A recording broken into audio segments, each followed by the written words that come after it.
Hello everyone, welcome back in my YouTube channel. आज मैं आपको पढ़ाने वाली हूँ क्लास 10th इंग्लिश का 5th lesson glimpses of India का part 1 a baker from Goa written by Lucio Rodrigues. तो चलिए सबसे पहले हम इसके ऑथर यानी कि लेखक के बारे में पढ़ते हैं।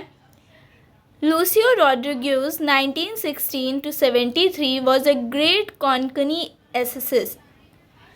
तो ये लूसियो रॉड्रिग्यूज हैं, इनका जन्म 1916 में हुआ था और इनकी मृत्यु 1973 में हुई थी। और ये जो हैं गोवा के बहुत ही अच्छे, वहाँ पे कोंकणी भाषा का यूज़ किया जाता है, तो ये वहाँ के बहुत ही अच्छे निबंधकार थे। He wrote several articles in English and Konkani to various periodicals and magazines. तो इन्होंने बहुत सारे आर्टिकल्स इंग्लिश में और कोंकणी भाषा में लिखे हैं, मैगजीन्स में। He served as the visiting professor of folk club at many universities and also a professor of English in Mumbai and Goa. तो ये एक विजिटिंग प्रोफेसर मतलब कि ये हर कॉलेज में, हर यूनिवर्सिटी में जाते थे, थोड़े टाइम के लिए पढ़ाते थे, देन दूसरी यूनिवर्सिटी में, मतलब ये विज़िट करते रहते थे और ये विजिटिंग प्रोफेसर थे। इन्होंने बहुत सारी यूनिवर्सिटीज़ में पढ़ाया है और ये इंग्लिश के प्रोफेसर थे मुंबई एंड गोवा में। अब हम पढ़ते हैं अबाउट द लेसन, मतलब अ बेकर फ्रॉम गोवा। इसमें हमें क्या समझाया गया, इसको हम शॉर्ट में पढ़ते हैं। A baker from Goa revolves around the relevance of a baker in a gone culture which dates back to the time when Portuguese ruled over the city of Goa. तो कहते हैं कि ये जो बेकर फ्रॉम गोवा है, ये उस टाइम की बात है, उस कल्चर की बात है जब पुर्तगाली मतलब पुर्तगीज़ जो थे वो हमारे सिटी जो है गोवा के ऊपर वो शासन करते थे। द पुर्तगीज भी have left but the bread makers continue to have an inevitable status. ठीक है, ये जो पुर्तगीज़ हैं, ये जो हैं, इन्होंने अपनी एक कला छोड़ दी, वो है ब्रेड बनाने की कला। ठीक है, in this story the author recalls his childhood days and their excitement on seeing the baker. तो ये जो स्टोरी है, इसमें ऑथर जो हैं वो अपने पहले बचपन की बातें याद कर रहे हैं, पहले की बातें याद कर रहे हैं, जब वो उस बेकर को देख के बहुत ज़्यादा एक्साइटमेंट से, बहुत ही ज़्यादा उत्साहित होकर बाहर आते थे। They were enthusiastic to the point that they would run to him as soon as they woke up without even brushing their teeth। और वो ये भी याद करते कि कैसे जैसे ही बेकर उनके घर के पास आता था, वो उठ के तुरंत उसके पास भाग के जाते थे और बिना अपने दांतों को ब्रश करके, मतलब बिना मंजन किए वो बाहर भाग के चले जाते थे, उन्हें ये भी ध्यान नहीं रहता था। This is a pen portrait of a traditional Goan village baker who still has an important place in his society। तो ये एक है पेन पोर्ट्रेट है, मतलब कि इसे लिख के उन्होंने बताया है कि एक ट्रेडिशन बन गया गोन विलेज का, जो कि अभी भी वहाँ के जो बेकर हैं वो कहीं गए नहीं है और वो सोसाइटी में बहुत ही ज़्यादा महत्वपूर्ण स्थान रखते हैं। Our elders are often heard reminiscing nostalgically about those good old Portuguese days, the Portuguese and their famous loaves of bread।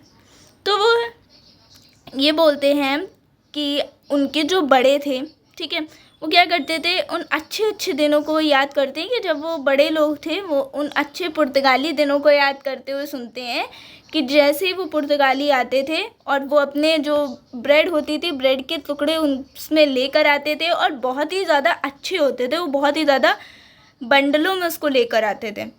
Those eaters of loaves might have vanished but makers are still there. तो वो कहते हैं कि भले वो जो खाने वाले लोग हैं वो रहे ना रहे हों, लेकिन आज भी उनको बनाने वाले लोग अभी भी हैं। We still have amongst us the mixture, the molders and those who bake the loaves। तो कहते हैं कि अभी भी हमारे पास वही अच्छे हैं, वही मिश्रण हैं, वही मोल्ड्स हैं और वही बनाने वाले लोग भी हैं, वैसे ही अभी भी वो परंपरा चली आ रही है। Those age old time tested furnace still exist। तो वो कहते हैं कि वही जो वो भट्टी वाला चूल्हा था वो भी आज भी एग्जिस्ट करता है, आज भी है।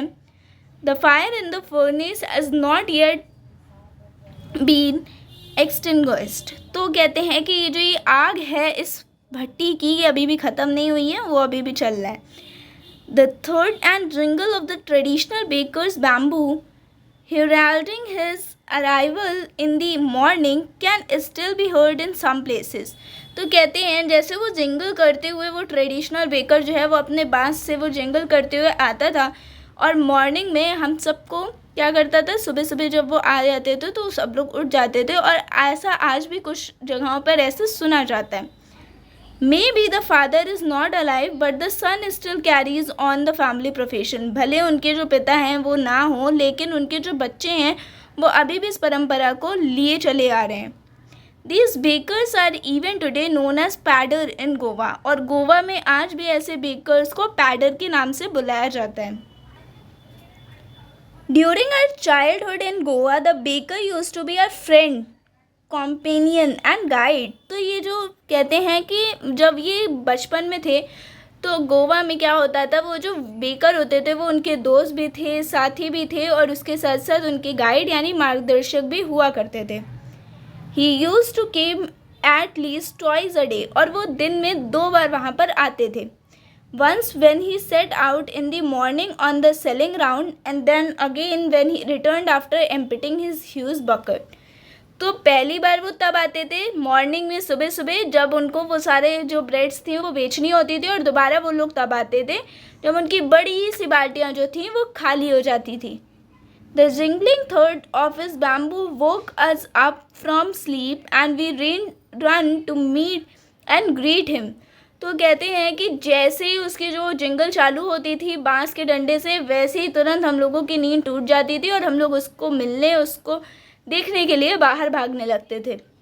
वाई वॉज इट सो, मतलब ऐसा क्यों था। Was it for the love of loaf, तो वो बोलते क्या ये सब वो ब्रेड के लालच में था।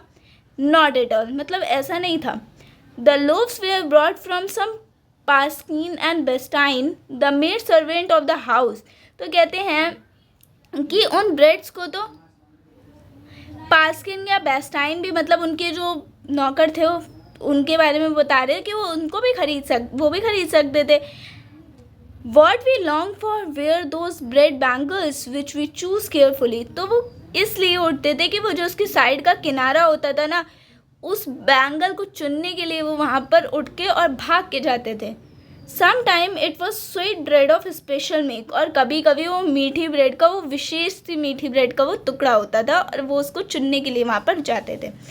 तो गाइज़ यहीं पे हम इसका अभी पार्ट 1 है, हम नेक्स्ट पार्ट में इसके आगे की स्टोरी लेकर आएंगे। तो यहीं पे हम इस वीडियो का एंड करते हैं। होपफुली आपको समझ में आया होगा, ना समझ में आया हो, कोई डाउट हो तो आप मुझे कमेंट बॉक्स में कमेंट करके पूछ सकते हो। मिलते हैं नेक्स्ट वीडियो में। Thanks for watching, bye bye.